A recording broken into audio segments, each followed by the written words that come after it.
Hi everyone, welcome to the second Sunday in Ordinary Time in Year C. And I could talk forever about today's gospel. It's a wedding feast at Cana. I wrote my master's degree thesis on this particular passage. But rather than go into all of that, my master's was particularly on Jesus's conversation with his mother. What is this to do with you and me? It sounds almost like a rebuke, but maybe I'll talk about that on Sunday. But we're beginning ordinary time, and so we begun the year with Advent and then with Christmas, and now we're beginning ordinary time. And sometimes we tend to lose focus after that, because after all, it's not Easter, it's not Christmas, so what's the big deal, right? And a lot of times that can be our attitude in life in general. It's like, well, I'm too busy to pray. I'm too busy to think about God.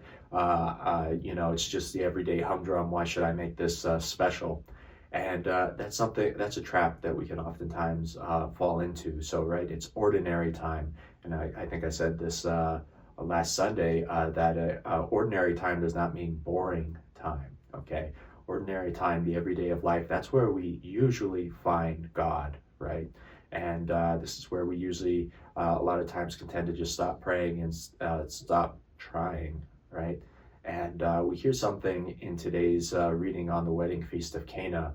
And if I believe, this is also the motto for our Archbishop Aquila, where Mary goes to the waitresses and waiters and says, do whatever he tells you, okay? Do whatever he tells you. And this is what begins the public ministry in the Gospel of John for Jesus. Do whatever he tells you, all right? And so in our everyday, the everyday of our life, what we might think is boring, or what we might think is just there's nothing special, that's actually where God shows up a lot of times. He's always there. He's always knocking on the doors of our hearts. But life is short and it's precious. And the reason that it is so short and precious is a lot of times we just treat 99% of life as just the everyday and something that I need to get through. But what if we stopped and we intentionally looked at our lives and what God was trying to do in our lives? And that's how each moment of our life can become special. The Lord made the last 3 years of his life so special. Not that the other 30 were not, but we don't know much about it. But the last 3 years of his life were so special. And, unlike the Lord, who might have had an idea that those were the last 3 years of his life, we just don't know how long our lives are going to go.